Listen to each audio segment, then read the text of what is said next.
ओम सूर्य देवाय नमो नमः। रविवार का व्रत सूर्य देव की पूजा और आराधना के लिए किया जाता है।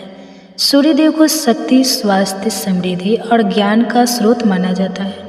यह व्रत विशेष रूप से उन लोगों के लिए फलदायी होता है जो स्वास्थ्य संबंधी समस्याओं से जूझ रहे हैं, आर्थिक कष्टों का सामना कर रहे हैं या परिवार के सुख शांति चाहते हैं। इस व्रत के प्रभाव से व्यक्ति की सभी इच्छाएं पूरी होती है और जीवन में खुशहाली आती है।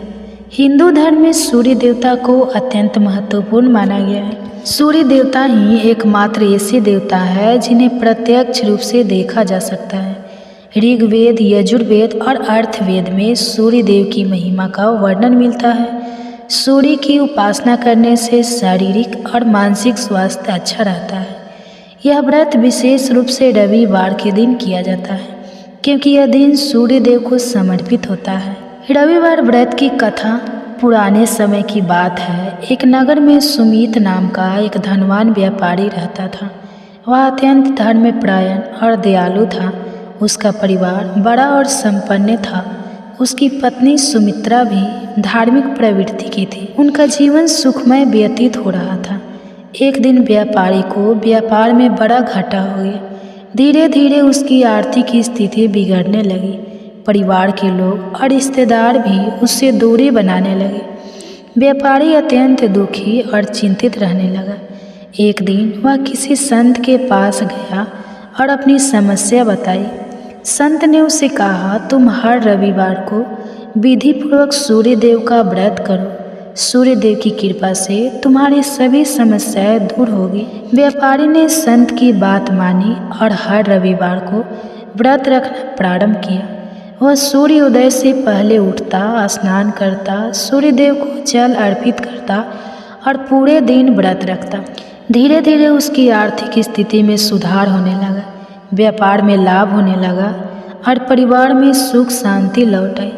इस प्रकार सूर्य देव की कृपा से व्यापारी का जीवन पुनः सुखमय हो गया। तब से वह जीवन भर रविवार का व्रत करता रहा और लोगों को भी इस व्रत के महत्व के बारे में बताता रहा। रविवार व्रत करने से सूर्य देव की कृपा प्राप्त होती है। इस व्रत के प्रभाव से व्यक्ति के स्वास्थ्य में सुधार होता है, जीवन में खुशहाली आती है, आर्थिक समस्याएं दूर होती है और परिवार में सुख शांति बनी रहती है। व्रत के दिन नमक का सेवन नहीं करना चाहिए। झूठ, चोरी और कपट से बचना चाहिए। व्रत के दिन ब्रह्मचर्य का पालन करना चाहिए। सूर्यास्त के बाद भोजन करना वर्जित है। रविवार व्रत की समाप्ति सूर्यास्त के बाद भगवान सूर्य की आरती करके और प्रसाद वितरण के साथ ही जाती है। इस व्रत को लगातार 12 या 21 रविवार तक करना अत्यंत लाभकारी माना जाता है। इस प्रकार रविवार का व्रत न केवल धार्मिक दृष्टि से बल्कि स्वास्थ्य और सामाजिक दृष्टि से भी अत्यंत महत्वपूर्ण है। सूर्य देव की कृपा से जीवन में सभी सुख प्राप्त होते हैं। सूर्य देव की व्रत की विधि रविवार व्रत की सरल विधि है, लेकिन इसे श्रद्धा और नियम पूर्वक करना आवश्यक है।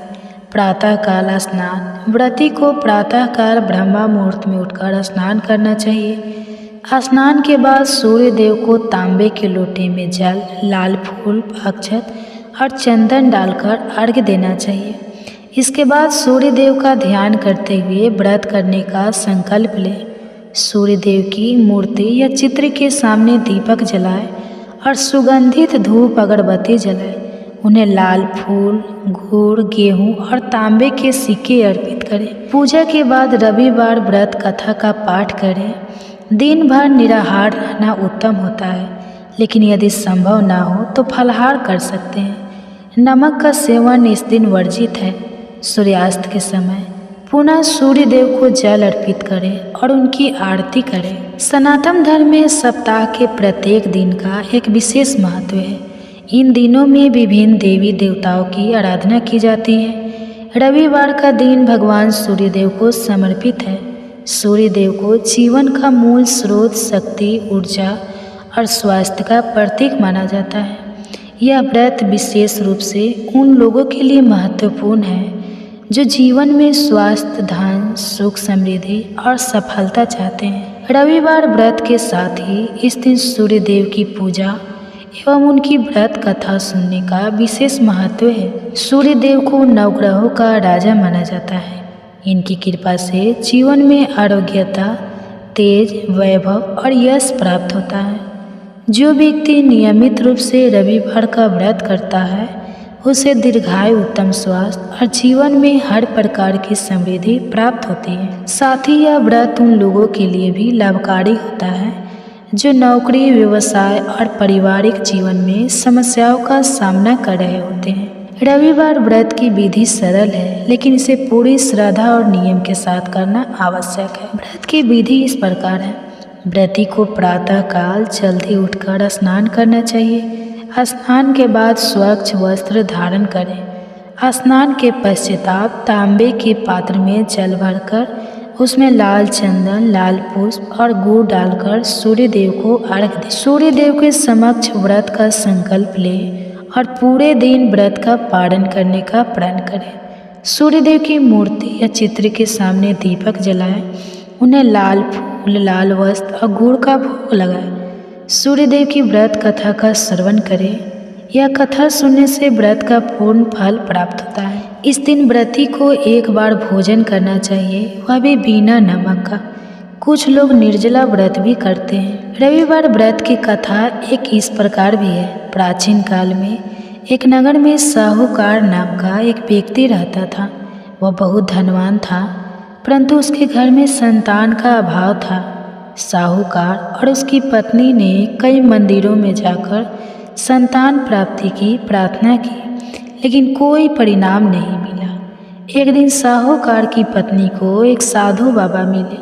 उन्होंने साहूकार की पत्नी को बताया कि यदि वह नियमित रूप से रविवार का व्रत करेगी और विधि पूर्वक सूर्य देव की पूजा करेगी तो उसकी सभी मनोकामनाएं पूर्ण होगी।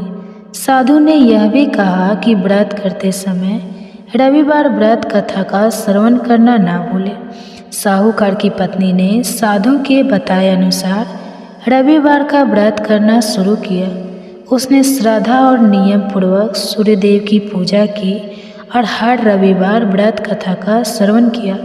धीरे धीरे उसके जीवन में सकारात्मक बदलाव आने लगे। कुछ ही समय में उसे संतान की प्राप्ति हुई। संतान प्राप्ति के बाद भी उसने व्रत करना नहीं छोड़ा। उसकी संतान धीरे धीरे बड़ी हुई और बुद्धिमान, तेजस्वी और सुंदर बनी। साहूकार के घर में खुशियाँ लौट आई। उस दिन से साहूकार और उसकी पत्नी ने यह व्रत करना नहीं छोड़ा। व्रत के कई लाभ हैं। सूर्य देव की कृपा से स्वास्थ्य अच्छा रहता है और बीमारी दूर होती है। व्रत करने से आर्थिक स्थिति मजबूत होती है। घर में सुख, शांति और समृद्धि बनी रहती है। जीवन में सूर्य देव की कृपा से हर कार्य में सफलता मिलती है। रविवार व्रत का समापन सूर्यास्त के बाद सूर्य देव को अर्घ्य देकर और व्रत का पालन करके किया जाता है। व्रती को चाहिए कि वह इस दिन किसी गरीब या ब्राह्मण को दान दक्षिणा अवश्य दे। रविवार व्रत न केवल धार्मिक दृष्टि से महत्वपूर्ण है, बल्कि यह व्यक्ति के शारीरिक, मानसिक और आर्थिक जीवन में भी सकारात्मक प्रभाव डालता है। इस व्रत को करने से सूर्य देव की कृपा प्राप्त होती है और जीवन के सभी कष्ट दूर होते हैं। अतः जो व्यक्ति सच्ची श्रद्धा और भक्ति से इस व्रत को करता है उसे अवश्य ही शुभ फल प्राप्त होता है। तो ये थी रविवार व्रत की कथा। आपको कैसे लगा कमेंट करके जरूर बताएं। आप सुनिए भगवान गणेश जी की कथा। एक समय की बात है, एक गांव में माँ बेटी रहा करती थी। एक दिन वह बेटी अपनी माँ से कहती है कि माँ, गांव के सारे लोग गणेश मेला देखने जा रहे हैं, तो मैं भी मेला देखने जाऊंगी। तब माँ ने कहा कि बेटा, तू अभी छोटी है, वहाँ पर बहुत भीड़ होगी, अगर कहीं गिर गई तो तुम्हें चोट लग जाएगी। फिर लड़की ने माँ की बात नहीं सुनी और कहने लगी कि माँ, मैं तो मेला देखने जाऊंगी, आप मुझे आज्ञा दे ताकि मैं भी गणेश जी भगवान के दर्शन करके आऊँ। तो इस तरह अपनी बेटी की जिद करते हुए देखकर उसकी माँ ने उसे 2 लड्डू दे दिए और थोड़ा सा पानी पीने को दे दिया और कहा कि बेटा, 1 लड्डू गणेश जी भगवान को खिला देना और थोड़ा सा पानी पिला देना। दूसरा लड्डू तुम खा लेना और बाकी बचा हुआ पानी भी पी लेना। वापस आओगे तब तक तुम्हें भूख लग जाएगी। तो इस तरह वह लड़की अपनी माँ की आज्ञा लेकर गणेश मेला देखने गई। मेला खत्म होने पर सारे गांव वाले वापस आ गए, लेकिन वह लड़की घर नहीं आई। मेले में जो गणेश जी की मूर्ति थी उसके पास वो जाकर बैठ गई और कहने लगी कि गणेश जी, एक लड्डू खा लो और पानी पी लो। माँ ने भेजे हैं और कहा है कि एक लड्डू और थोड़ा सा पानी आपके लिए है और दूसरा लड्डू और बचा हुआ पानी मेरे लिए है। पर गणेश जी तो नहीं आए। थोड़ी देर बाद वह कहने लगी कि गणेश जी, पहले आपको खाना है, आपको खाने के बाद ही मैं खाऊंगी और मुझे जोरों की भूख लगी है। इस तरह कहते हुए बार बार गणेश जी से वह प्रार्थना करने लगी। कहते कहते सारी रात बीत गई। गणेश जी सोचने लगे कि अगर मैंने एक लड्डू नहीं खाया और पानी नहीं पिया तो यह भूखी ही यहीं पर बैठी रहेगी और घर नहीं जाएगी। यह सोचकर गणेश जी एक लड़के का वेश बनाकर वहाँ पर आए और कहने लगे कि लाओ मेरा लड्डू और थोड़ा सा पानी। तो उसने कहा, मैं कैसे मान लूँ कि तुम गणेश जी भगवान हो। तो गणेश जी भगवान उसके भोलेपन से बहुत ही खुश हुए और अपने असली रूप में आ गए। यह देखकर वह लड़की बहुत ही खुश हुई और भगवान को प्रणाम करके उसने लड्डू और पानी का भोग लगा दिया। तो भगवान ने लड्डू खाया और पानी पीकर उस लड़की से कहा कि बेटा, मैं तेरी भक्ति से बहुत प्रसन्न हूँ, मांगो तुम क्या मांगती हो। तो वह लड़की मन ही मन सोचने लगी कि क्या मांगूँ, अन्न मांगूँ या धन मांगूँ या अपने लिए अच्छा सा वर मांगूँ, खेत मांगूँ या महल मांगूँ। वह तो मन में सोच ही रही थी कि गणेश जी तो उसके मन की बात जान गए और कहने लगे कि बेटा, तुम अपने घर जाओ, जो तुमने मन में सोचा है वह सब तुम्हें मिलेगा। यह सुनकर वह लड़की बहुत खुश हुई और जल्दी जल्दी अपने घर को चली गई और सोचने लगी कि माँ को जाकर बताऊंगी।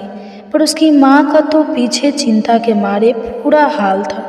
वह सोच रही थी कि लड़की को कहीं कुछ हो ना गया हो। सारी रात उसी के इंतजार में बिता दी।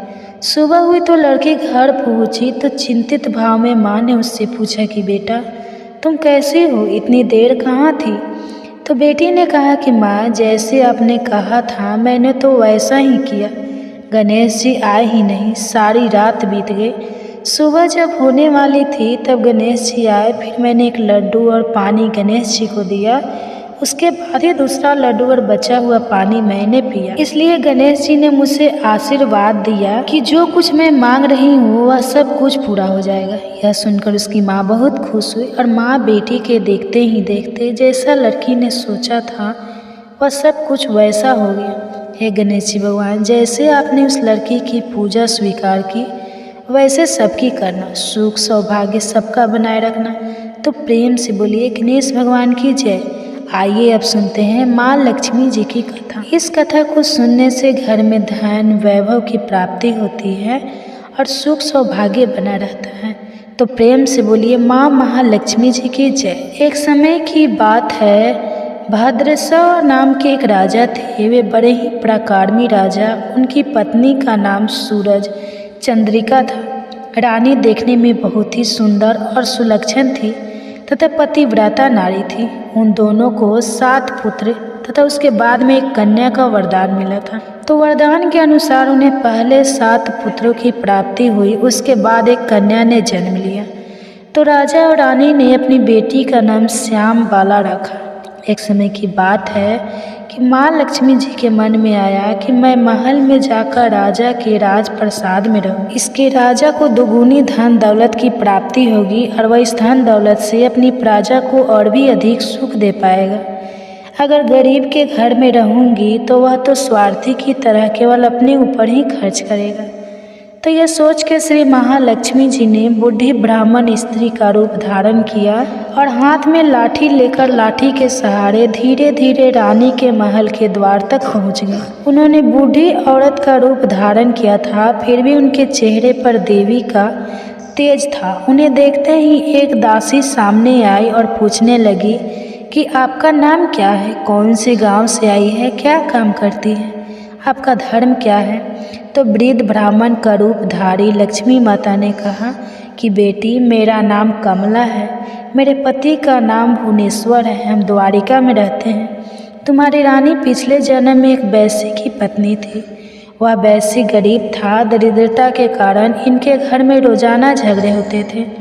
उसका पति उसे रोज मारता था। इन्हीं बातों से तंग आकर वह घर छोड़कर चली गई और वन में खाली पेट भटकने लगी। मुझे इसकी दुर्दशा पर दया आ गई और मैंने उसे सुख संपत्ति देने वाली श्री महालक्ष्मी जी की कथा सुनाई थी।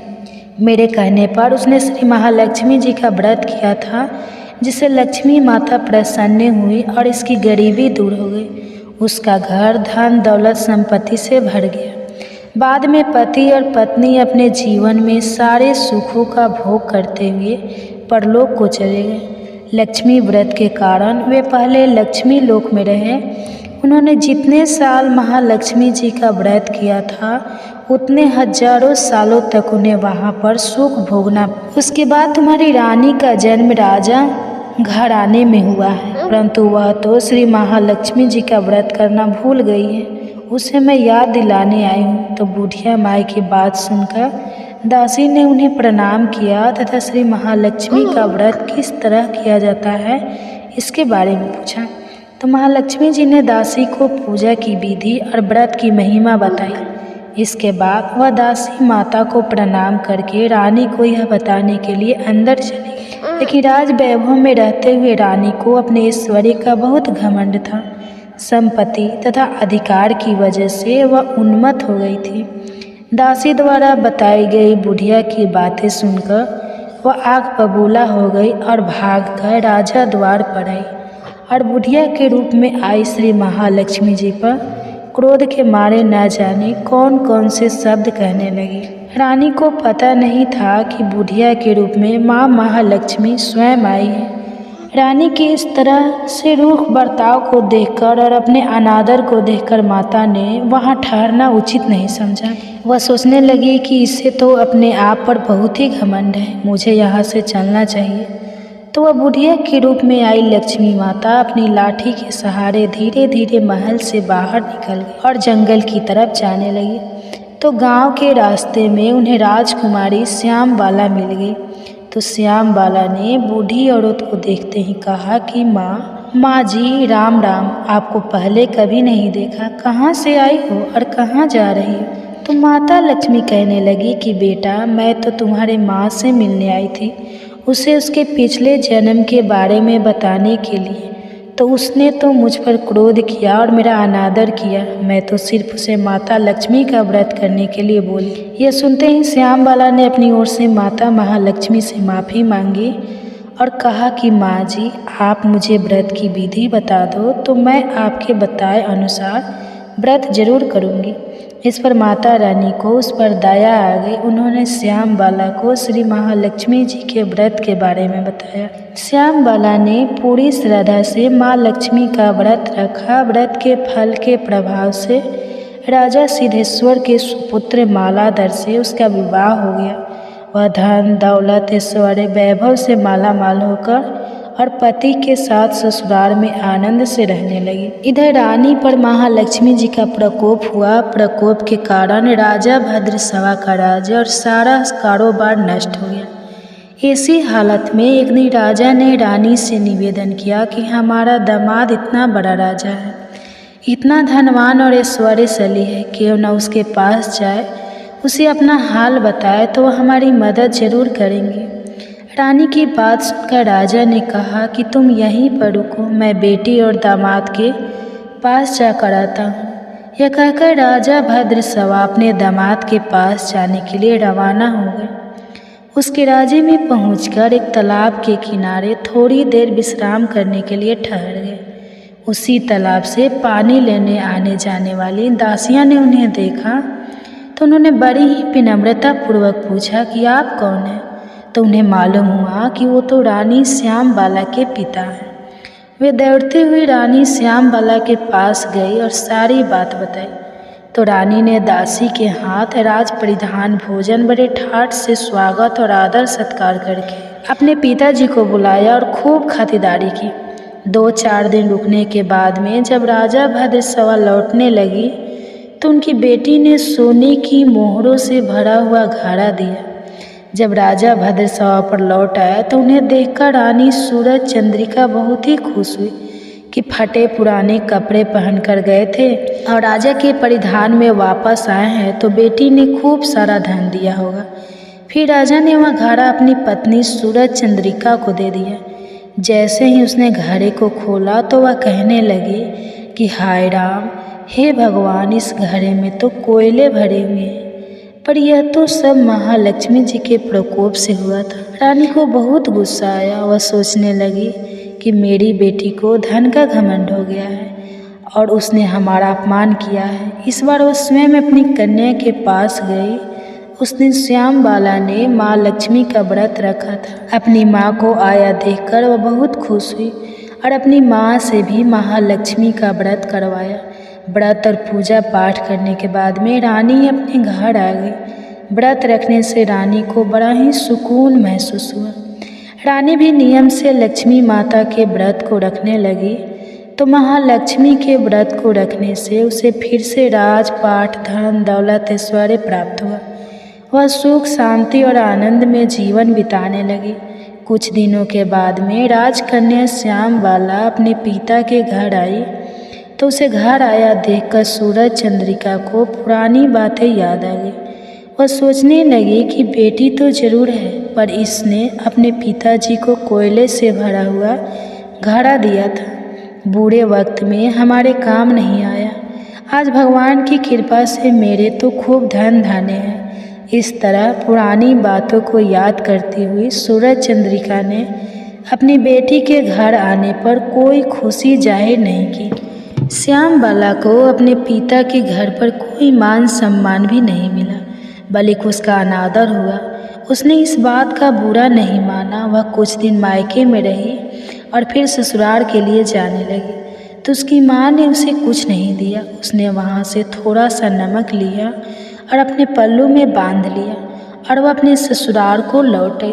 श्याम बाला को आया देखकर उसके पति ने पूछा कि श्याम बाला, मायके जाकर आई हो, क्या लेकर आई है?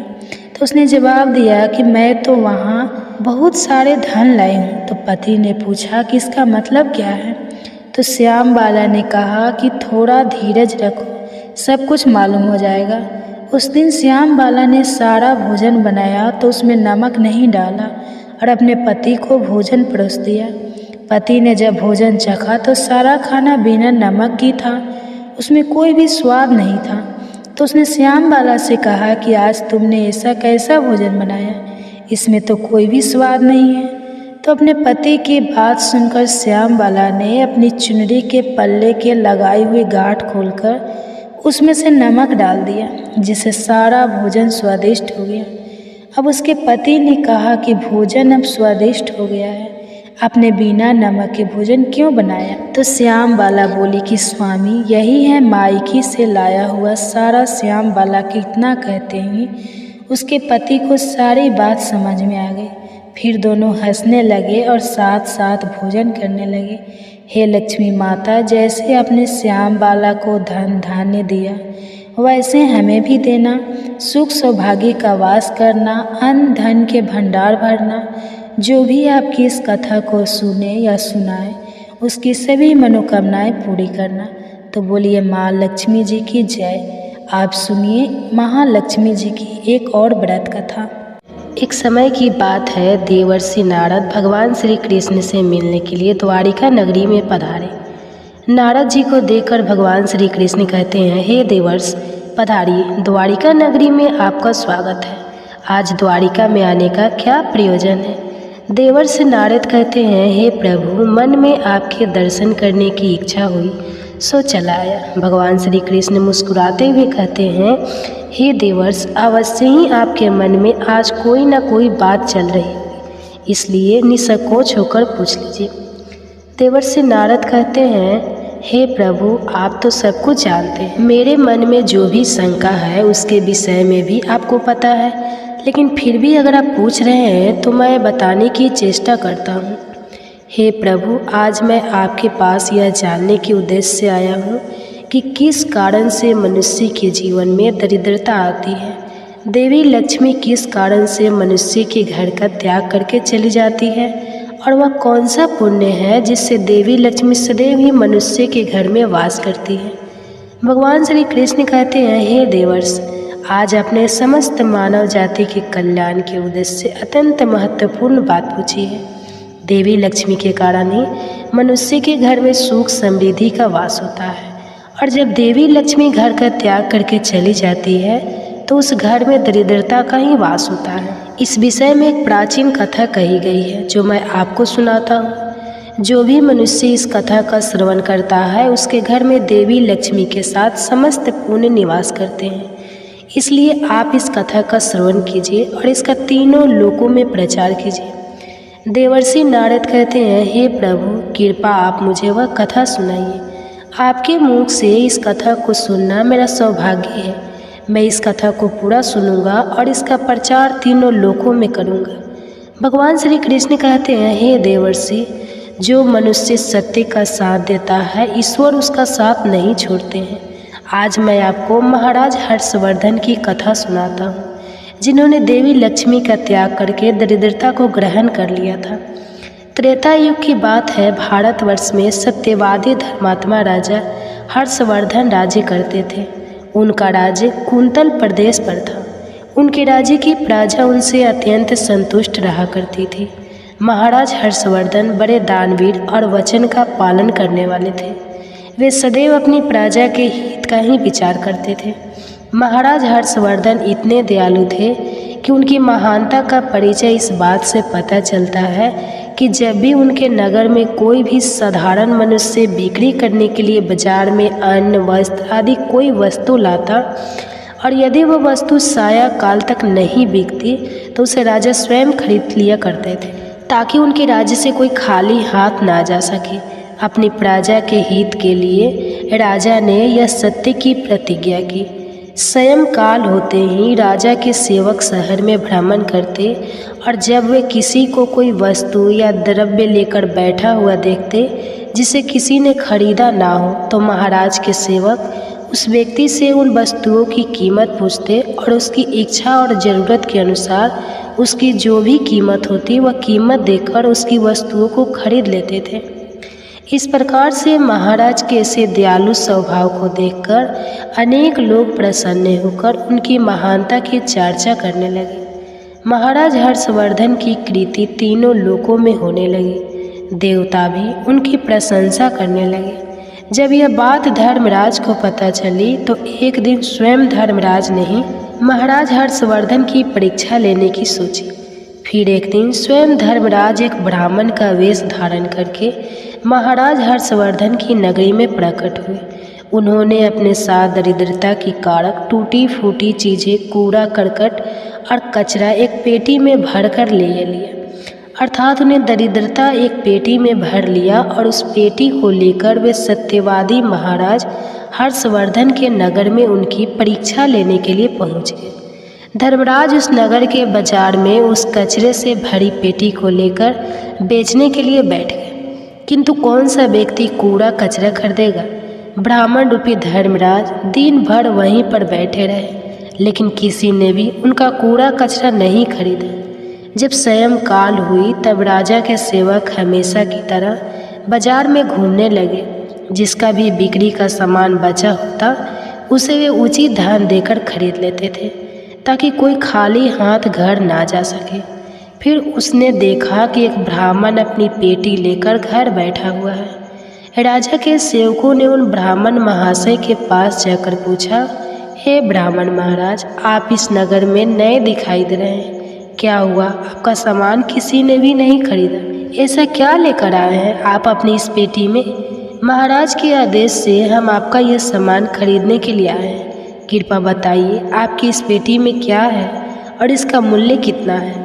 तब उस ब्राह्मण ने कहा, हे सैनिकों, मैं इस पेटी में दरिद्र लेकर आया, अर्थात कूड़ा कटकर भटकर ले आया और इसका मूल्य 1000 स्वर्ण मुद्राएं है। उस ब्राह्मण के मुंह से ऐसे विचित्र वचन सुनकर वे सभी सैनिक हंसने लगे और फिर उन्होंने उस ब्राह्मण से कहा, हे ब्राह्मण, आपकी पेटी में कूड़ा भरा हुआ है, इसे कौन लेगा?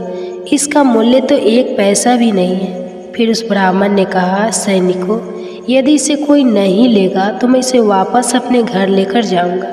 मैंने तो सुना है कि आपके महाराज यहाँ से किसी भी व्यापारी को खाली हाथ वापस नहीं जाने देते, उसका सारा द्रव्य खरीद लेते हैं। लगता है मैंने आपके महाराज के बारे में झूठ सुना है। उस ब्राह्मण की ऐसी बात सुनकर राजा के सेवकों ने कहा, हे ब्राह्मण, आपने सही सुना है, हमारे महाराज किसी भी व्यापारी को खाली हाथ घर नहीं भेजते, उसका सारा माल खरीद लेते हैं। इसलिए तुम थोड़ी देर रुको, हम अभी आप महाराज के पास जाकर आते हैं।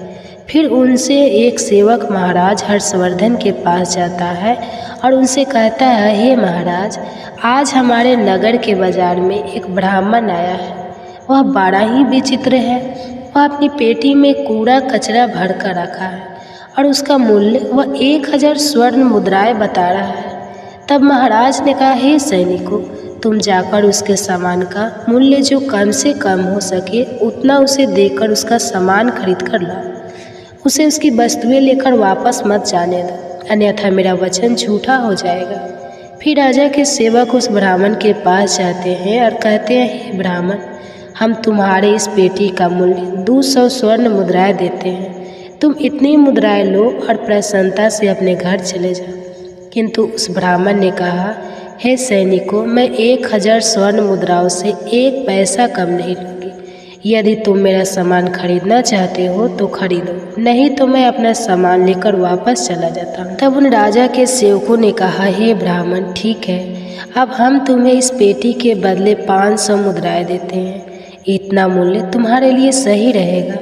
लेकिन फिर भी वह ब्राह्मण नहीं माना और 1000 स्वर्ण मुद्राओं पर ही अड़ा रहा और कहने लगा, मेरा सामान लेना है तो लो, नहीं तो मैं चला। तब फिर से वह सैनिक लौटकर राजा के पास जाता है और उनसे कहता है, हे महाराज, उस ब्राह्मण को हमने 500 स्वर्ण मुद्राएं देने की कोशिश की, किंतु वह फिर भी नहीं मान रहा। उसकी पेटी में कचरा और दरिद्र भरा पड़ा है, लेकिन फिर भी वह 1000 मुद्राएं ही मांग रहा है। हे महाराज, आपको उसका कचरा 1000 मुद्राओं में नहीं खरीदना चाहिए। महाराज हर्षवर्धन कहते हैं, सैनिकों, यह मेरे सत्य की प्रतिज्ञा है। मैं किसी भी व्यक्ति को अपने राज्य से खाली हाथ जाने नहीं दे सकता। हम सत्य का त्याग कभी नहीं करेंगे। इसलिए तुम लोग जाओ और वह ब्राह्मण जो कीमत कह रहा है उससे उसकी वस्तुओं को खरीद कर लेकर आओ। इसमें संकोच मत करो। फिर वह सिपाही ब्राह्मण के पास लौट कर आ गए। उन्होंने उस ब्राह्मण को 1000 स्वर्ण मुद्राएं दी और उसकी दरिद्र से भरी हुई पेटी ले ली। वह ब्राह्मण मुद्राएं लेकर चला गया और फिर सिपाही उस दरिद्र से भरी पेटी को लेकर राजमहल में लौटे। फिर महाराज ने उस पेटी को राजमहल के अंदर रखवा दिया। रात्रि में जब सोने का समय हुआ तब महाराज के राजमहल के द्वार से एक अत्यंत सुंदर स्त्री निकली। उस स्त्री के 4 हाथ थे, हाथों में कमल पुष्प थे। उस सुंदर स्त्री ने नाना प्रकार के आभूषण धारण किए हुए थे। महाराज महल के बाहर बैठे हुए थे। जब महाराज ने उस अत्यंत सुंदर स्त्री को देखा तो महाराज आश्चर्य में पड़ गए और उन्होंने उस स्त्री से पूछा, हे देवी, आप कौन हैं? इस रात्रि के समय में आप यहाँ पर क्या कर रही हैं? आप कहाँ से आ रही है और कहाँ पर जा रही है? महाराज की ऐसी बात सुनकर वह स्त्री बोली, हे राजन, मैं तुम्हारे राज्य की लक्ष्मी हूँ। आप सत्यवादी धर्मात्मा हैं, इसी कारण से मैं आपके राजमहल में निवास करती हूँ। किंतु आज आपके राजमहल में दरिद्रता आ गया है और जहाँ पर दरिद्रता रहता है उस स्थान पर लक्ष्मी निवास नहीं करती है। आज आपने एक पेटी से भरा दरिद्र अपने घर में रखा है, इसलिए अब मैं यहाँ से जा रही हूँ। तब महाराज हर्षवर्धन ने हाथ जोड़कर प्रणाम करके देवी लक्ष्मी से कहा, हे माँ लक्ष्मी, आपकी जैसी इच्छा, मैं आपके वचन और प्रतिज्ञा से बंधा हूँ। मैं अपना वचन नहीं तोड़ सकता। इस कारण से मैं इस दरिद्रता से भरी पेटी को लेने से मना नहीं कर सकता था। कृपा आप मुझे क्षमा कीजिए। तब देवी लक्ष्मी महाराज के राजमहल का त्याग करके चली जाती है। थोड़ी देर बाद राजा ने एक बहुत ही सुंदर युवा पुरुष को राजमहल के दरवाजे से निकलते देखा तो महाराज ने उससे पूछा, हे देव, आप कौन हैं? यहाँ पर कैसे आए हैं और आप कहाँ जा रहे हैं? उस सुंदर पुरुष ने कहा, हे राजन, मेरा नाम दान है। आप सत्यवादी धर्मात्मा हैं, सदैव धर्म का पालन करते हैं। इसी कारण से मैं आपके राजमहल में निवास करता था, किंतु अब देवी लक्ष्मी आपके राजमहल को त्याग कर चली गई है। लक्ष्मी के बिना आप दान कहाँ से करेंगे? इसलिए मैं भी अब आपको छोड़कर जा रहा हूँ। तब महाराज हर्षवर्धन बोले, हे देव, ठीक है, जैसी आपकी इच्छा आप भी जा सकते हैं, किंतु मैं अपने वचन को तोड़ नहीं सकता। फिर वह दान भी महाराज को छोड़कर चला जाता है। उसके बाद अन्य एक सुंदर पुरुष राजमहल से निकलता हुआ दिखाई पड़ा। तब महाराज ने उससे पूछा, हे देव, आप कौन हैं और कहाँ जा रहे हैं? तो उस पुरुष ने कहा, मैं राजन, मैं यज्ञ हूँ। आप सत्यवादी धर्मात्मा हैं। आप सदैव दान धर्म करते थे, इसी कारण से मैं आपके राज्य में निवास करता था, किंतु अब देवी लक्ष्मी और दान आपका घर छोड़कर चले गए हैं। इसलिए मैं भी जा रहा हूँ, क्योंकि लक्ष्मी के बिना यज्ञ नहीं किया जा सकता और दान के बिना यज्ञ संपन्न नहीं हो सकता। इसलिए मैं भी आपका त्याग करके जा रहा हूँ। महाराज हर्षवर्धन ने कहा, हे देव, ठीक है, जैसी आपकी इच्छा आप भी जा सकते हैं, किंतु मैं अपने वचन का त्याग नहीं करूँगा। फिर वह यज्ञ भी राजमहल को छोड़कर चला जाता है। फिर कुछ समय बाद एक अन्य अत्यंत सुंदर पुरुष राजमहल से जाता हुआ दिखाई देता है। तो राजा ने उनसे भी पूछा, हे महाशय, आप कौन हैं और राजमहल छोड़कर क्यों जा रहे हैं? तब उस पुरुष ने कहा, हे राजन, मैं यश हूँ।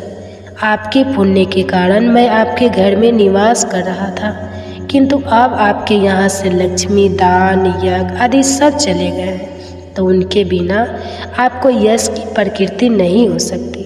इसी कारण से मैं भी यहाँ से जा रहा हूँ। तब राजा ने उन्हें भी नमस्कार किया और आदरपूर्वक जाने दिया।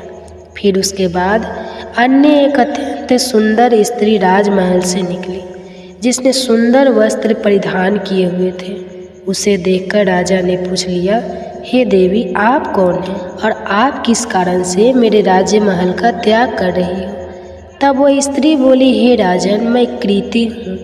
लक्ष्मी, दान, यज्ञ और यश ने भी आपका साथ छोड़ दिया है, तो उनके बिना मैं भी आपके राजमहल में नहीं ठहर सकती, इसलिए मैं भी जा रही हूँ। तब राजा ने उन्हें भी जाने दिया। अंत में एक अत्यंत सुंदर पुरुष राजमहल से निकला और उसे देखकर राजा ने पूछा, हे देव, आप कौन हैं और आप भी हमारे राजमहल को छोड़कर क्यों जा रहे हैं? तब उस पुरुष ने कहा, हे राजन, मैं सत्य हूँ।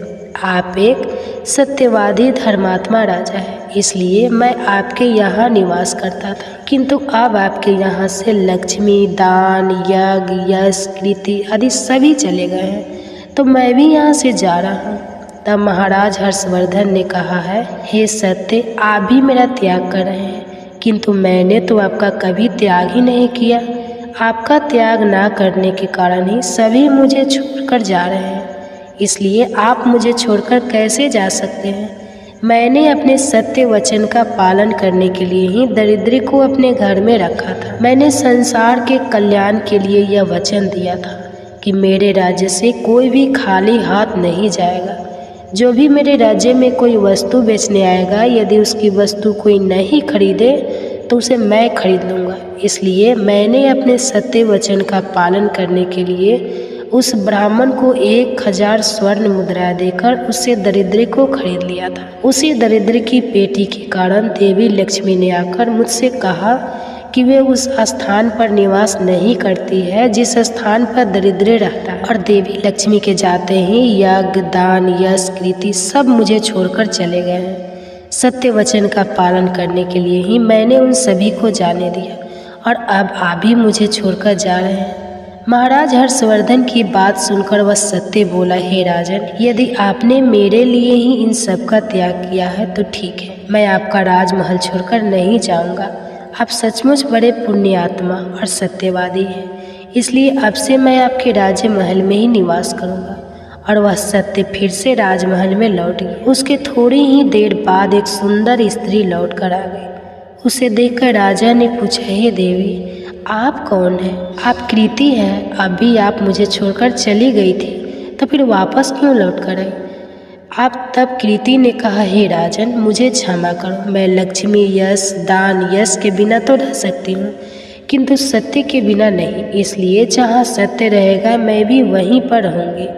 फिर राजा ने कृति का स्वागत किया और वह राजमहल में चली गई। फिर यश वहाँ पर लौट कर आ गया। राजा ने उनसे पूछा, हे महाशय, आप तो यश है और आप मुझे छोड़कर चले गए थे, फिर लौट कर क्यों आए? तब उस पुरुष ने कहा, हे राजन, कोई राजा कितना ही बड़ा धनवान हो, दानवीर हो, किंतु सत्य के बिना उसे यश प्राप्त नहीं हो सकता। इसलिए जहाँ पर सत्य विराजमान रहता है मैं भी वहीं पर रहता हूँ। सत्य के बिना मैं नहीं रह सकता। ऐसा कहकर फिर यश ने राजमहल में प्रवेश किया। उसके कुछ क्षण बाद यज्ञ भी लौट कर आ गया। राजा ने उनसे भी पूछा, हे महाशय, आप क्यों लौट कर आए? तब यज्ञ ने कहा, हे राजन, चाहे कोई कितना भी लक्ष्मीपति और दानसी क्यों न हो, किंतु बिना सत्य के यज्ञ शोभा नहीं देता है। आप में सत्य विराजमान है, इसलिए मैं भी आपके पास ही रहूँगा। इतना कहकर यज्ञ भी राजमहल में वापस लौटा। उसके कुछ क्षण बाद दान भी वापस आ गया। राजा ने उनसे भी पूछा, हे महाशय, आप भी मुझे छोड़कर गए थे, फिर लौटकर किस कारण से आ गए? तब उस पुरुष ने कहा, हे राजन, मैं दान हूँ। कुछ समय पहले मैं आपको छोड़कर गया था, किंतु आप में सत्य विराजमान है और जहाँ सत्य रहता है मैं भी वहीं रहता हूँ। कोई भी मनुष्य कितना ही धनवान क्यों ना हो, किंतु बिना सत्य के वह दान नहीं कर सकता। दान का महत्व सत्य से ही होता है, इसलिए मैं भी लौटकर आ गया। राजा ने कहा, ठीक है, आपका भी स्वागत है।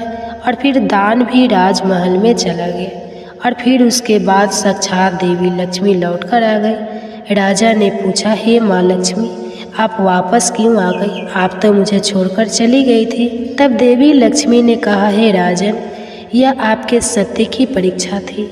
आपके यहाँ पर यश, दान, यज्ञ और सत्य सभी निवास करते हैं और लक्ष्मी के बिना सभी विफल हो जाएंगे।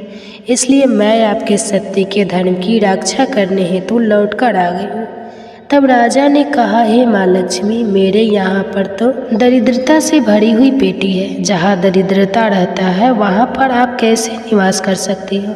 तब देवी लक्ष्मी ने कहा, हे राजन, मेरी कृपा से वह दरिद्रता से भरी पेटी भी स्वर्ण और रत्नों से भर जाएगी। इतना कहकर माँ लक्ष्मी भी राजमहल में प्रवेश करती है।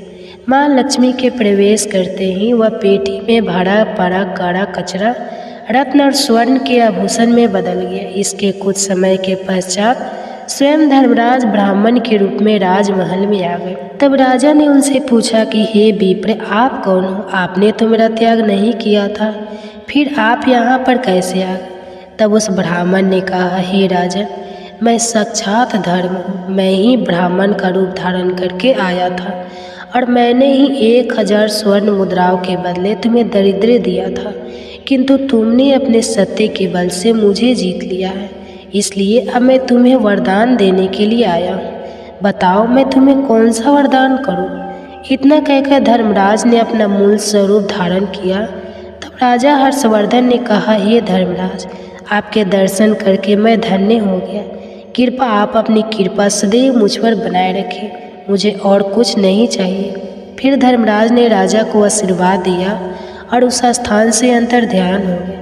भगवान श्री कृष्ण कहते हैं, हे देवर्षि नारद, इस प्रकार से अपने सत्य धर्म के कारण ही महाराज ने सभी पर विजय प्राप्त की थी।